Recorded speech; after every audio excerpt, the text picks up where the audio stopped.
All right. Happy Friday, everybody. Greetings from Mexico. I'm in Mexico City at the moment. Adam is in Oaxaca, and our good friend Ernesto Perez is in Veracruz. We have, I think, a really great show today. Ernesto is an amazing coffee producer and also leader of the group APG Coatepec, and delivering some of the coffees that have really been most exciting to us the last couple of years.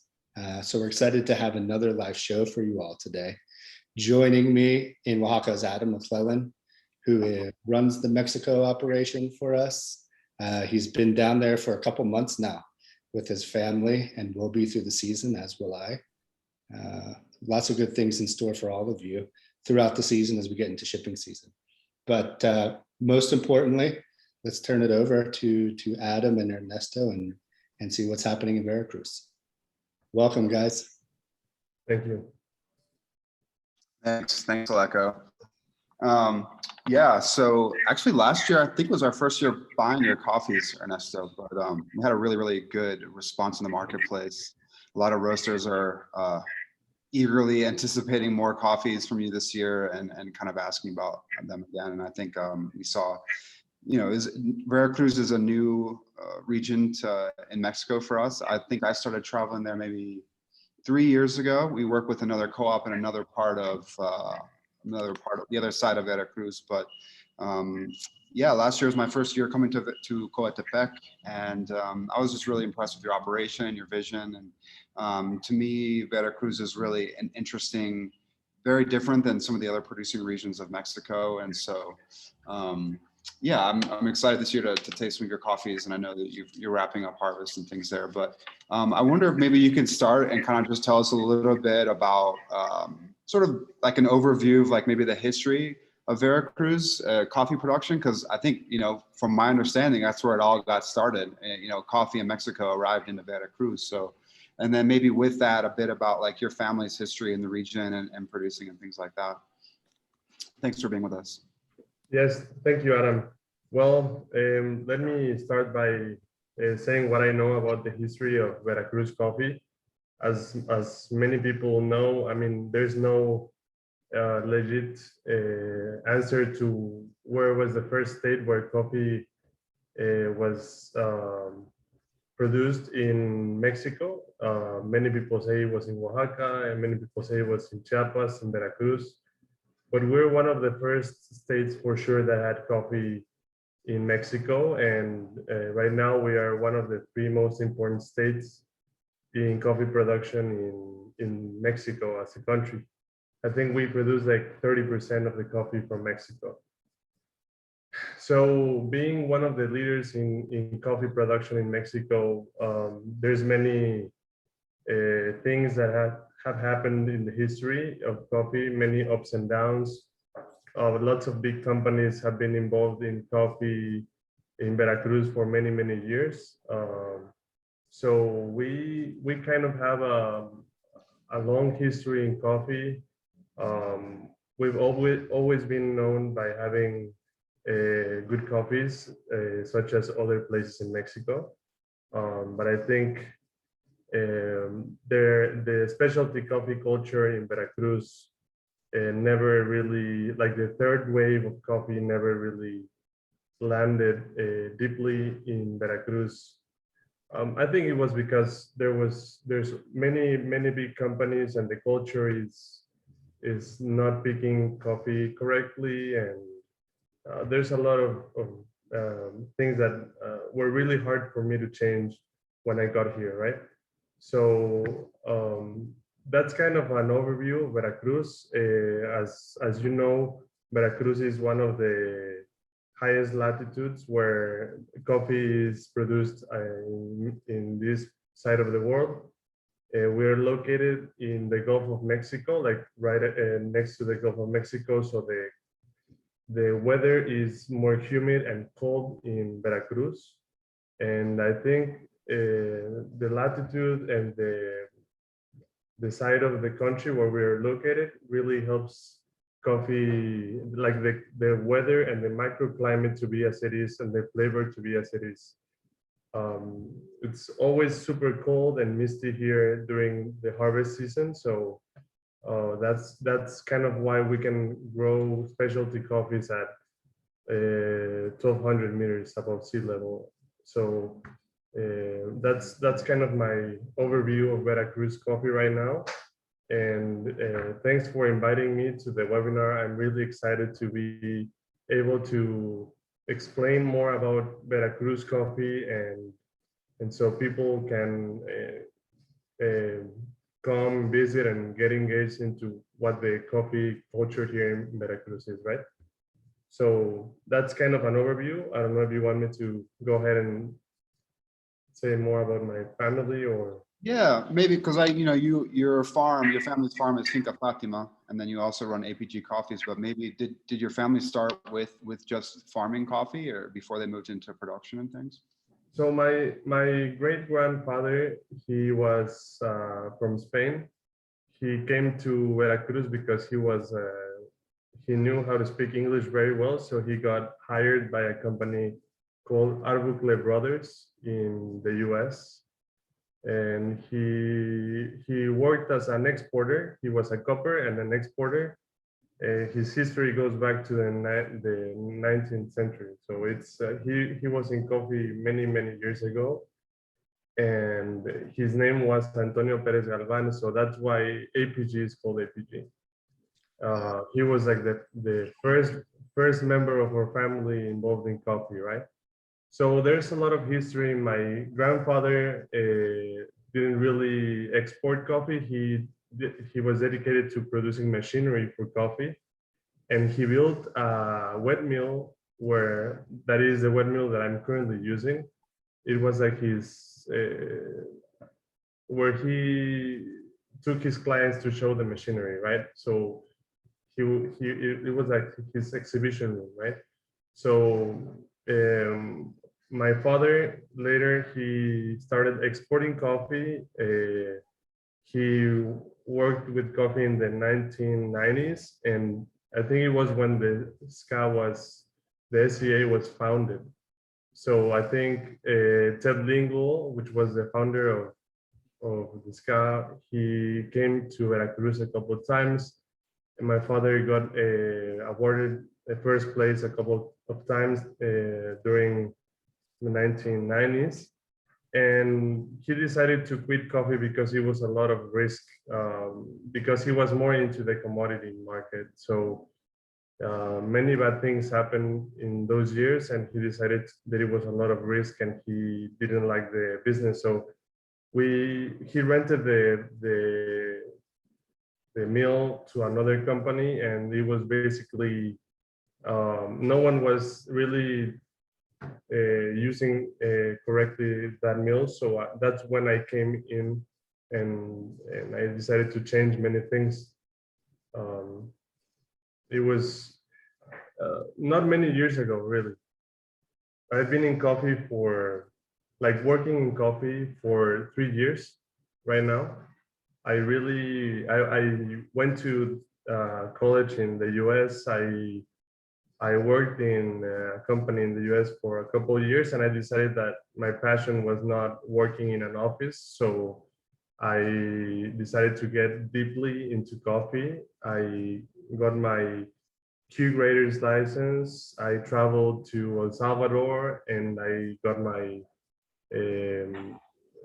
Q processing license in a mill called 4M Cafés with Emilio Lopez. Then I traveled here in Mexico to visit Finca Chelín, or Enrique Lopez in Oaxaca, to learn more about coffee processing, like fermentations and things like that. And then I came back to Veracruz with a really good perspective of what the specialty coffee production looks like. And I made some changes to the mill to make it a modern mill that I could use to lead my company to what I saw an opportunity, which was having full traceability of coffees, truly bringing that flavor of this region and developing the flavors correctly of the sweetness and the all the fruit notes that we can find in coffees in Veracruz through processing coffee with longer periods of time, longer fermentations, longer drying times, and keeping everything fully traceable. So that's kind of my approach and where I see the future of coffee. So that's kind of the vision that I have currently in APG, and I want to keep growing and positioning Veracruz coffee in many places of the world again. So that's kind of my approach. Awesome, thank you. I also want to mention too, for anybody listening that maybe didn't realize, what I think is interesting about the kind of production model in Veracruz is that cherries, like, sell their cherry, right? So I think it's similar to maybe how Costa Rica was previously, or maybe it still is in a lot of ways. In a mass scale, you drive through the Veracruz coffee country, and there's really, really large, from my perspective, really large cherry processing mills, wet mills that are, owned by many different companies. Maybe some of them are cooperatively owned, but farmers will harvest and bring down their cherry daily or every other day or something. It's unique to Oaxaca and Chiapas, the other two kind of main producing regions in Mexico, where farmers are individually processing on their farms and producing parchment and selling dry parchment, right, to mills or co-ops or directly. So do you think that model helped you kind of make big leaps in quality development pretty quickly, that you're able to kind of control processing from the point of cherry delivery? And then also, I was thinking, kind of, how do you select which farmers you're going to be buying from? Do they approach you, or do you seek them out, or how does that kind of work? Well, after all these years, not many people were really excited about coffee because, I mean, the prices were low and not many people were really investing in farms. So there's not many players left in farming here in Veracruz. We decided to invest in our farm, and it was not many years ago. I mean, it was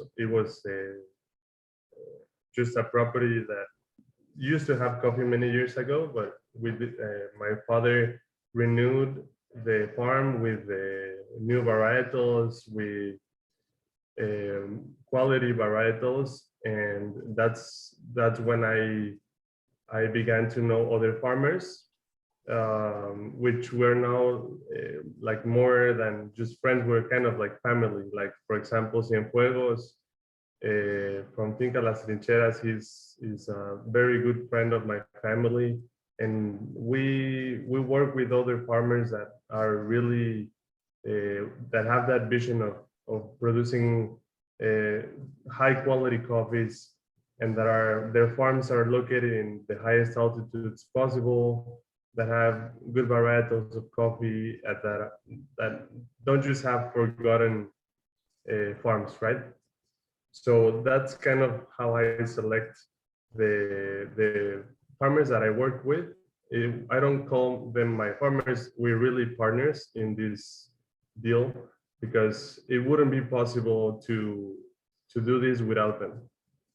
So it's really teamwork what we're doing in Veracruz. And I think processing coffee from the cherry to the green bean really helps you kind of control the quality and standardize the quality of the product, because many things can happen throughout the process that can affect quality.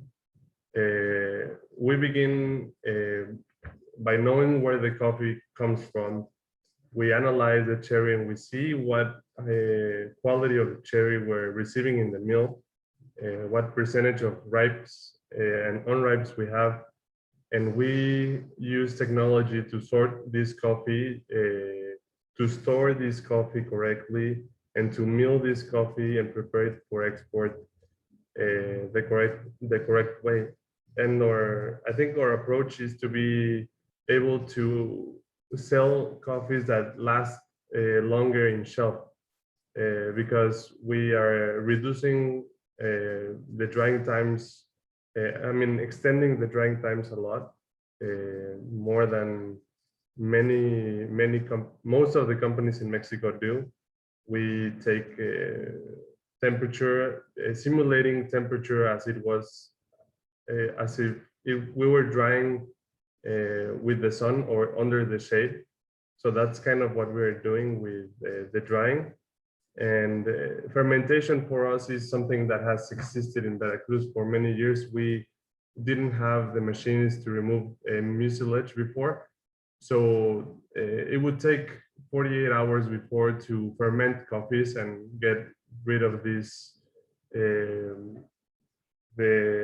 honey, the mucilage.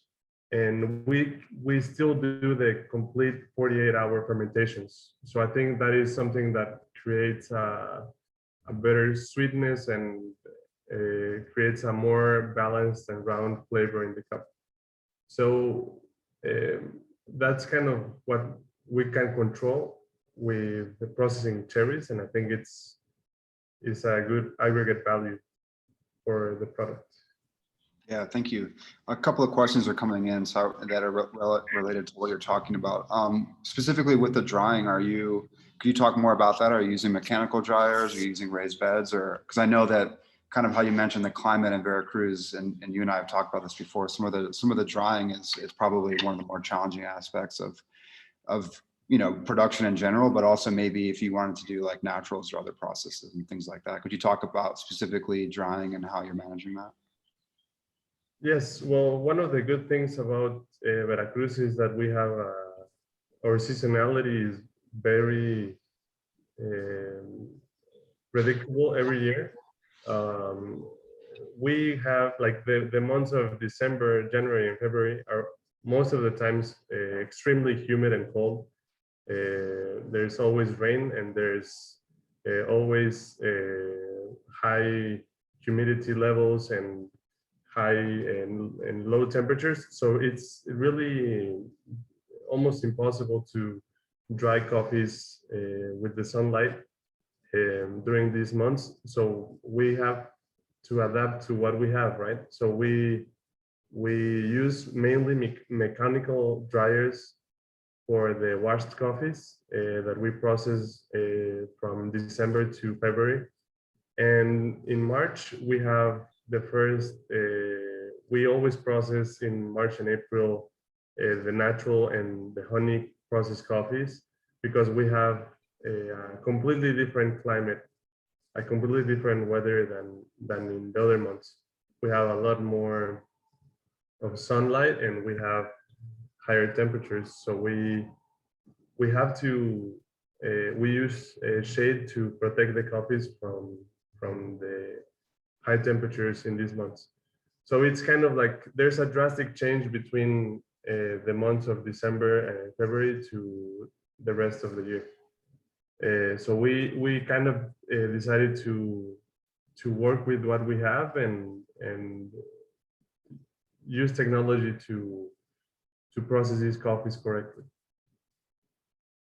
Yeah. Awesome, thank you. And how many different producers are you working with in the region for the APG coffees? Yeah, we work with Finca Fatima, which is our farm. My neighbor, she won Cup of Excellence last year as well. Her farm is Finca Consolapan. We work with Jose Cienfuegos from Las Trincheras farm. He won Cup of Excellence too. And we work with 3 or 4 other producers that are new, that we're gonna share samples with you this year, that I think they have a lot to offer to the market. So we're kind of a group of 7 producers, and our approach for next year is to start developing like single community coffees, like small farmers in higher altitude regions. So we can also have an economic impact in smallholder farmers. So that's kind of our next approach. That's great. Ernesto, I'm going to jump in with a question here. And I guess premise it with, to me, I'm like just absolutely intrigued with the Mexican coffee industry right now, and to see the evolution of the industry, to see the coffee culture in the country. I think the cafe culture in Mexico City, and I'm sure elsewhere, but that's what I know best, is like really bar none in producing countries. Really, really special to see what people are doing with roasting and coffee and just the general experience that they give to people. And there are folks like you, and we have other friends in other parts of producing regions in the country, younger generations that are kind of like the new face of the coffee industry here. Because if we're being honest, the coffee industry was very commoditized for a long time. And also maybe an afterthought for the government in a lot of ways. But to see folks like you is really promising. But it makes me wonder that there must be a whole new competitive landscape out there, even for you, to buy cherry, to process coffees, to trade coffee locally, or maybe there isn't, I don't know, but I'm curious what you're seeing on that front and what your take is in general. Well, this year we had a 40% smaller harvest than last year in general. So coffee prices were super high this year compared to last year. It was much more competitive because there's many companies that need coffee from Veracruz. But I mean, since we have partners, we were able to, they were able to stick to the plan. And we didn't have an issue with buying cherries, really, because I mean, it was part of the plan, right? We were growing together, so it's their investment. It's not just an opportunity of the moment. We're trying to truly build partnerships with companies like you, that you can find roasters that really appreciate the quality that we're offering, right? So as far as the cherry and the price, that's what I don't like about coffee, that some years we have a lot, some years we don't have much. So, but it's part of the agricultural business, right? That's how it is. Yeah, makes What sense. percentage of those coffees are you selling nationally? Like how many, I mean, I think, yeah, we're both really interested in sort of the national market in Mexico. And I think in some ways, some of our biggest competitors here are local roasters, which I think both of us think is super cool. You know, we don't see that in other origins, but you know, there is this whole young generation of Mexico that's really excited about coffee because of kind of the local roasters and the coffee bars and things like that all over the country. And well, how does that play into your vision for selling coffee? Well, that's kind of the reason why our model has really worked to improve the economic activities of the farm. I think because we provide immediate liquidity to the farmers, instead of there's a lot of people that are really into specialty coffee in Mexico, like a lot of specialty coffee bars, and there's a lot of new trendy things, many people getting into this specialty coffee market, but they all finance themselves of the coffee producer. They buy small quantities of coffee and they don't buy the inventories that they're going to use throughout the year. So basically the farmers have to finance these small coffee shops, and that doesn't really work for them. So I really like that we are growing like our culture is growing, but I don't like that the last priority of the market is to provide the financial liquidity for the farms, which is where everything comes from, right? So it's very delicate, I think. That's kind of my perspective of the market right now. Yeah, thank you. That's really interesting. What would you want, you know, your roasters to know about how you produce coffee, you know, in terms of like some of the challenges, but also, I mean, you mentioned forming these community groups with some of the smaller holder farmers, which I think is super exciting for me. Yeah. But what, you know, what are some things you want roasters who are buying, you know, 5 or 10 bags of your coffee, maybe 15 bags of the different coffees, you know, if you wanted to communicate something to them about, you know, some of your challenges, but also, you know, why you're excited to see coffees with your name or Cienfuegos' name on a bag and, you know, 9 different of the top roasteries in the country. You know, I mean, I think you've only been in this 3 years and you're already, you know, from my perspective, you're touching the top tier of the market now, you know, and we're super excited to represent your coffees, but, you know, what are some things you want to communicate directly? Well, as far as maybe we don't have many certifications, but one of the things that I really want them to know is that one of the things that make Veracruz coffee very special and very hard in the farm level is that we keep we really focus on conserving the forests that we have, all the ecosystems that we have. I think this is something super special in Mexico.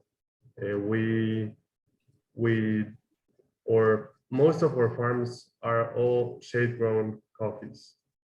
So this is kind of like the challenges of having a small production one year and a big production the next year. But I mean, we are really aware of where we're going in the future, and all this effort is to keep having a coffee production in the future, keep having a stable environment and conserving our microclimates. So whenever they buy a bag of coffee from us, I think they should feel that they're really helping conserve the ecosystems here in Mexico. That's fantastic. Adam and I were out in Pluma, so Oaxaca, a different region altogether, but I was really blown away at seeing how forested that area was and how healthy the trees were too. I was a little surprised. I didn't think that was necessarily how it was going to be, and like really as good a shade as I've seen anywhere in Latin America. Special. Yeah. Yeah. Sometimes it seems like you're in Africa, I guess, like the forest. Yeah. It's incredible. Yeah, a little bit like Ethiopia. Yes. And then, so you have finished up harvest for the year, right? Are there still people picking a little bit? I wonder if you could talk a little bit about like the stage of harvest you're at, and also maybe, you know, are there, does your labor to pick coffee in Veracruz come locally, or where does that come from? It's very interesting. Many people that live in Veracruz or used to live in Veracruz, they go to Mexico City for a part of the year and work and find jobs in Mexico City. And through the harvest season, they come back to Veracruz and they love picking coffee. It's a whole experience for them to come and pick coffee. They actually enjoy coming to pick coffee. But the good part of Mexico is that they have the chance to go work somewhere else throughout the rest of the year. So it's a good side of coffee production in Mexico. And yeah, about the harvest, we're kind of wrapping up the harvest. I think most of our washed coffees are now already being they're already done, and we're working on the natural processes and the special process lots right now. So kind of like doing all these crazy fermentations and processing some naturals and honeys, and I think these coffees that come at the end of the harvest are really special in flavor, because they went through all this time of cold weather, you know. So it's very, I think it's the most interesting coffees that come out. Yeah, they stress the most, they take the longest to kind of ripen. Yeah. We just have one more question, and I think we can kind of like leave it there. But from one of the participants here. Lot separation and producer transparency is important to higher end roasters. And is that something your mill is taking care of? I think you kind of mostly answered that, but if you want to talk a little bit more about how you separate lots and maintain the traceability. Yeah, sure. So we work, one of the things that I made changes in the mill. I don't know if you've been to my mill, right, Adam? Yes. Before it was like you just deliver the coffee and you just throw the cherries into a place where everything gets mixed. And right now we're separating every single entry of coffee. We separate it by producer. We process, we ferment independently, and we dry independently, and we store the coffee independently. Every single lot has what variety it is, what time of the year it was harvested. And I think we're doing a tremendous job at keeping traceability as transparent as possible. So that's one of the things that is the most important for me, being traceable, fully traceable. Yeah. Excellent. Thank you so much. I think that's basically all we have for you today, Ernesto, but we, really value your partnership. And, for me on a personal level, I think your vision and your execution is incredibly inspiring. I'm looking forward to tasting the coffees this year. I know that we have a lot of roasters excited for them. So yeah, again, we just really value your partnership as well. And looking forward to many years working together. Thanks for being on this. Yeah, thank you, Ernesto. I echo Adam's sentiments entirely. It's a pleasure to work with you. Thank you very much, and thanks to all the roasters that support this operation, right? So thanks to all the producers. Yes. All right.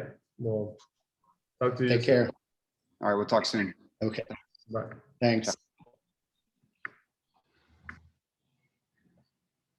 Folks, please stay on if you're up for it. We're just going to give you a quick 10-minute breakdown on what's happening so far with the Mexican harvest season. We are basically knee deep into the cupping part of the season. It's just going to pick up for the next 4 to 6 weeks, I think. But I'll let Adam step in again. Adam's the main man down there. So take it away if you wouldn't mind giving folks an update on what's happening, Adam. Yeah, we are literally knee deep. Fabian this morning went to pick up samples that came down from Yucuiti here in Oaxaca, and we got I think 80 some samples from one little community, Yosutatu, for those that know it, but sort of the first of the season from that area, some 1800, 1900 meter Typica from up there. And so he's probably going to be running the sample holder all day long. So we are knee deep in parchment.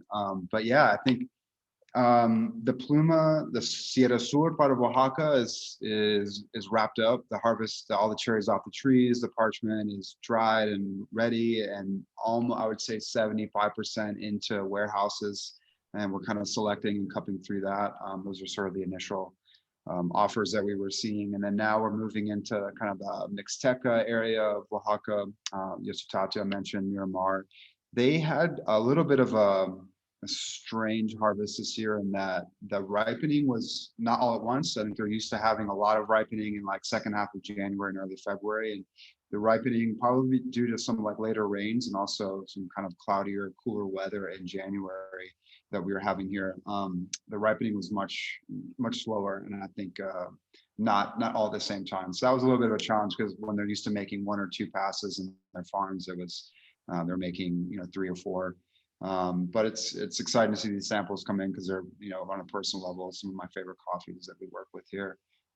Chiapas, I think, is basically done in their harvest. They probably 80% finished, and we saw the first offers from the Cafeco group we work with there last week, and then we'll see some more things from his farms, from the farm Santa Cruz, Finca Santa Cruz from Pepe by the next 2 weeks. He does a really long drying process there. And then, other than Ernesto's coffees and APG and Coatepec, we buy from another co-op in the southern part of Veracruz, and near Cordoba, Chocoman, from a co-op there that essentially processes their coffee. Also, we're supposed to see those samples by next week. So yeah, I think the first container for milling is hitting the dry mill on Monday. It's in the dry mill, but it's scheduled to start milling on Monday, and we hope to have that shipment out, moving to port by the end of the week. So yeah, I think we're on track to have the early arrivals of the year being second half of April, and then May will be a heavy arrival season into early June from all three: Chiapas, Oaxaca, Veracruz. But honestly, on a quality level, I mean, sort of sounds like we say this every year, but it's true. It gets better. I think the work, spend time investing and communicating and meeting with farmers, and they take price and they put it back into the farms, and we see the results in the cupping table. It's been an incredibly encouraging first month here of cupping. That's just very, very consistent, very clean coffees. So I'm pretty psyched. Yeah, that's all exciting news. In the little bit of cupping I got to do when I was in Oaxaca a couple of weeks ago, I felt like the coffees were in that early stage, but you could taste their potential already, and it's going to be an exciting year for really sweet, bright coffees. And I know that there are some of the more intriguing areas of Coatepec, all over the Mixteca, even La Cañada, where we have some like really, really complex, fiery kinds of coffees.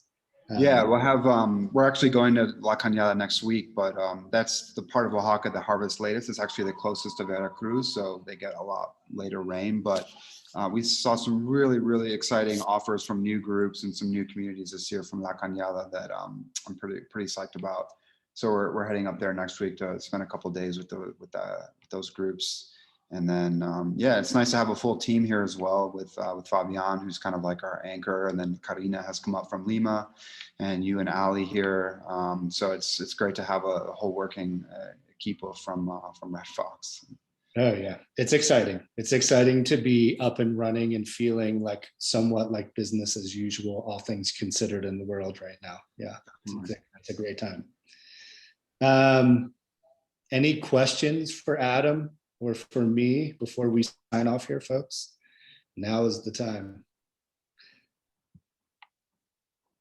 Just to reiterate on something that Adam said before, I think we'll probably have a spot position of the better coffees in the US, probably sometime like mid-May and later. We're getting some commitment shipments out first, but May, June is when we'll be heavy.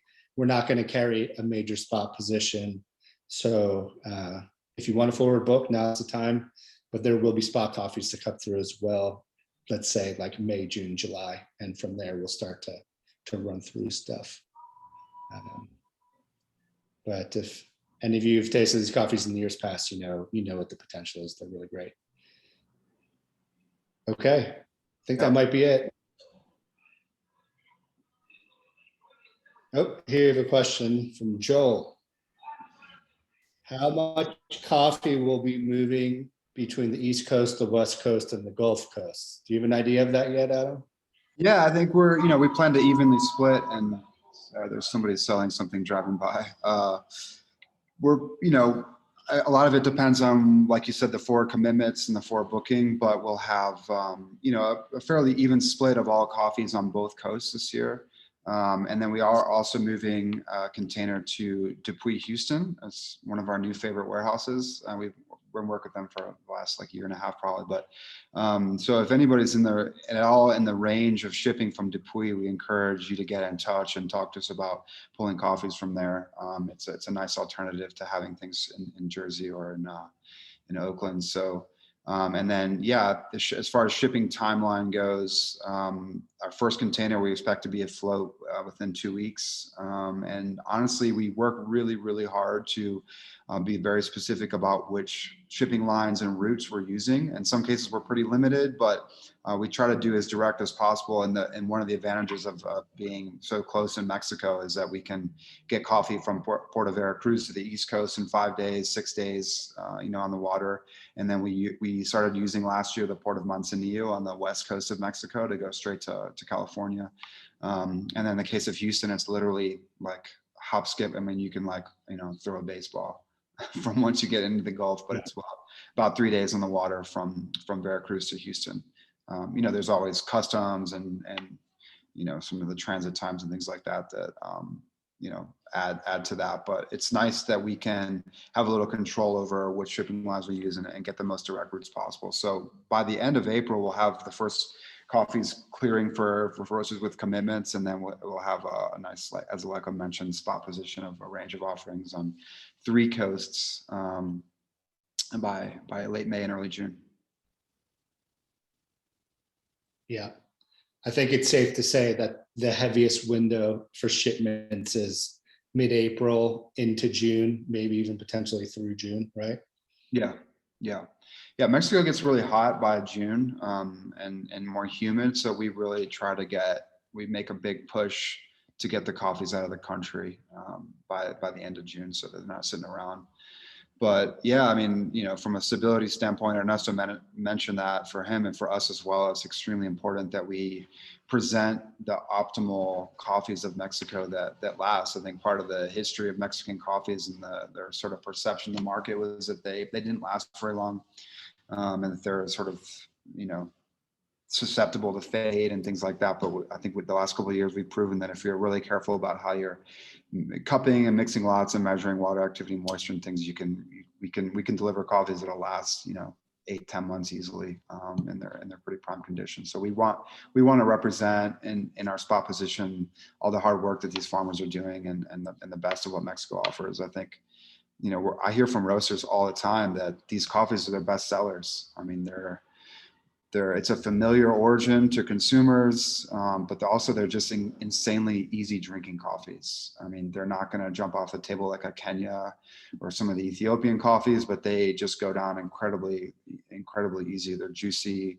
They're classic profiles without being heavy. I mean, the reason why I'm here is because I'm in love with these coffees, but like, we've heard from a lot of roasters that their response from consumers is really, really positive. So we're seeing folks ask for like 2 or 3 different coffees from Mexico to kind of show the range, which I think is cool to be able to offer that. So Totally. Well, Adam, thanks. I think this is a great place to wrap it. yeah, Hopefully all of you found this informative. We'll be back with another episode soon, more lives as well. Thank you all for joining. Appreciate it. Have a killer weekend. Hope to talk to you all soon. take care, everyone. Be safe, be well. Cheers. Thanks a lot.